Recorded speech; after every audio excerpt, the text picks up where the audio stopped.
Hello everyone, welcome to my YouTube channel. Today I explain chapter 16 Geometry. So first of all मैं आपको इस chapter की introduction करवाऊंगा जिसमें आपको angles and type of angles आपको पता होने चाहिए.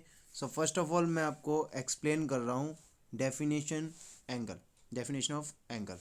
So when an object spins or turns, then change direction it make an angle. Means simple सी बात यह है कि अगर कोई भी ऑब्जेक्ट है वो स्पिन करता है मतलब घूमता है, ओके, और या टर्न करता है यानी मुड़ता है, या कोई अपने पास जो ऑब्जेक्ट है वो स्पिन करे मतलब घूमे, या वो टर्न करे मतलब मुड़े, then change the direction means अगर उसकी डायरेक्शन चेंज होती है, इट मेक एन एंगल, तो वहाँ एक अपने पास क्या बनता है, एंगल बनता है. मीन्स अगर कोई भी ऑब्जेक्ट है अपने पास, वो ऑब्जेक्ट अगर क्या करता है, स्पिन करता है, घूमता है, एंड टर्न करता है, मुड़ता है, तो इसकी डायरेक्शन चेंज होगी, एंड इसकी डायरेक्शन चेंज होने से वहाँ एक एंगल बनता है.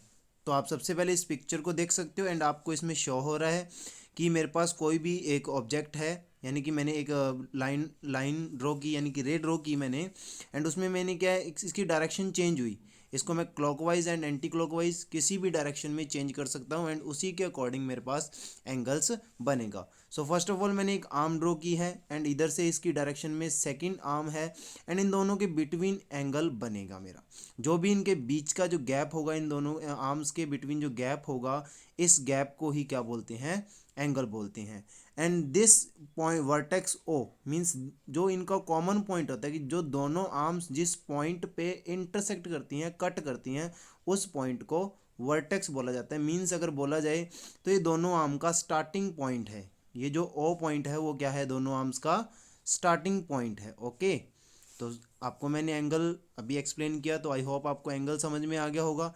तो इसी के अकॉर्डिंग अपने नेक्स्ट टॉपिक पे चलते हैं, types of angles. So first of all types of angles से आप अच्छी तरह इंट्रोड्यूस हो, बट फिर भी एक बार दोबारा एक्सप्लेन किए जाएंगे आपको. तो टाइप ऑफ एंगल्स में क्या है, first is acute angle. Acute angle means acute angles measure less than 90 degree. तो मीन्स कि जो एंगल्स हैं वो 90 से लेस देन होंगे, मीन्स उसको क्या बोलेंगे अपने, एक्यूट एंगल्स बोलेंगे. ओके, तो कुछ एग्जांपल्स भी हैं मेरे पास, तो आप कुछ एग्जांपल्स को सीन कर सकते हो. ओके, तो मीन्स आपको देखो ये 62 डिग्री एंगल है तो 90 से लेस देन है, एंड ये 48 डिग्री का एंगल है तो ये भी अपने को 90 से लेस है. ये 71 डिग्री का एंगल है, ये भी 90 से लेस है, एंड ये 54 डिग्री का एंगल है, ये भी 70 से लेस है. तो और ये 12 डिग्री का है, मीन्स इन दोनों के बिटवीन गैप कितने का है, 12 डिग्री का है, मीन्स ये एंगल मेरा 12 डिग्री का हुआ. तो मीन 90 से कम है तो अपने उसको क्या बोलेंगे, एक्यूट एंगल बोलेंगे. एंड ये 67 है, तो मैंने कुछ एग्जांपल्स आपको दिए हैं, तो आप इन एग्जांपल्स के अकॉर्डिंग भी इसको अच्छे से समझ सकते हो. तो नेक्स्ट एंगल की अगर बात करें अपने, नेक्स्ट अपना है राइट एंगल. सो राइट एंगल सेकंड टाइप है जो right angle means right angle measure 90 degree की, जो राइट एंगल होगा उसकी एग्जैक्ट मेजरमेंट होती है 90 डिग्री. तो ये इस राइट एंगल को रिप्रेजेंट करने का सिंबल होता है, ये वाला है जो जो मतलब कि टू आर्म्स हैं उनके बिटवीन ऐसे एक बॉक्स बनता है, ये 90 को रिप्रेजेंट करता है. ओके, तो इसी के भी मैं कुछ एग्जांपल्स देता हूँ. एग्जैक्ट जो मेरे पास 90 डिग्री का एंगल बनेगा, 90 की मेजरमेंट होगी उसकी, तो उसको अपने क्या बोलेंगे, 90 डिग्री का एंगल बोला जाएगा. ओके, तो मीन्स ये भी आपका कितने का है, 90 डिग्री का एंगल है. ऐसे कुछ और एग्जांपल्स भी हो सकते हैं, बट नॉर्मली बता दूं 90 डिग्री का एक ही एंगल बनेगा, एक ही अपने पास एग्जांपल होगा. ओके, क्योंकि हर कहीं भी अगर 90 का एंगल शो करना है तो वहाँ आपके पास ये सिंबल बना होगा. ये सिंबल को देखते ही आप अपना गैस कर सकते हो कि this angle is a right angle. Okay, next type obtuse angle. So obtuse angle is more than 180, sorry more than 90. तो ऑब्ट्यूज एंगल है मेरे पास, तो ऑब्ट्यूज एंगल में आपने क्या करना है, obtuse angles measure more than 90 degree and less than 180 degree. Means अगर सीधी सीधी बात एक बोली जाए कि 90 से तो वो क्या होगा, मोर देन होगा, 90 से क्या होगा, मोर देन होगा, एंड 180 से क्या होगा, लेस होगा। तो सिंपल सिंपल सी बात ये होगी कि 90 और 180 के बीच में आएगा। ओके, 90 से बड़ा होना चाहिए और 180 से छोटा होना चाहिए। तो आगे आप कुछ एग्जांपल्स भी देख सकते हो। देखो आप कितने भी एग्जांपल्स ले सकते हो इसमें, तो क्योंकि 90 से ग्रेटर 91, 92 एंड कोई भी एग्जांपल ले सकते, बट 180 से लेस।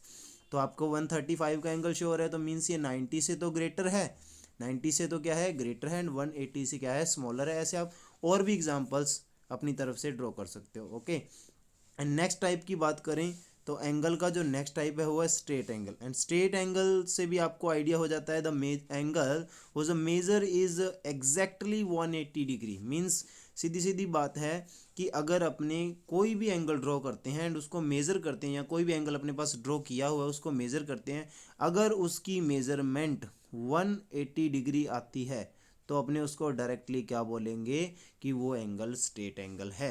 एंड कुछ एग्जाम्पल भी है मेरे पास, तो एग्जाम्पल सीन कर सकते हो आप, this is a straight angle. Okay, and जब इस स्ट्रेट लाइन पे कोई भी एंगल बनता है एंड उसको अपने स्ट्रेट एंगल बोलते हैं, एंड उसकी मेजरमेंट है जो, अगर वो मेजरमेंट 180 है तब भी उसको अपनी स्ट्रेट लाइन भी बोलेंगे एंड उस एंगल को स्ट्रेट एंगल बोला जाएगा। ओके, एंड नेक्स्ट टाइप की बात करते हैं reflex angle. So reflex angle is the most important angle. तो रिफ्लेक्स एंगल किसको बोला जाएगा? A reflex angle is an angle that is a more than 180। Means simple सी बात है कि 180 से क्या होगा, ये मोर देन होगा, मतलब 180 से ग्रेटर होगा, 180 से बड़ा होगा, बट 360 से क्या होगा, लेस होगा, स्मॉलर होगा। ओके, सिंपल सा कंसेप्ट है कि ये जो एंगल बनेगा वो 180 और 360 के बीच में बनेगा।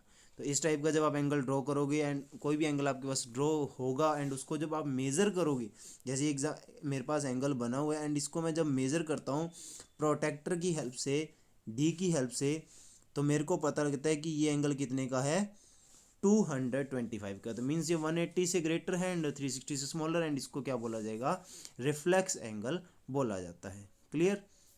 So next complete angle. तो कंप्लीट एंगल आपको पता होना चाहिए। कंप्लीट एंगल उसको बोला जाता है, अगर सिंपल सी बात है कि अपने पास अराउंड एक पॉइंट के जो एंगल बनता है उसको बोला जाता है 360।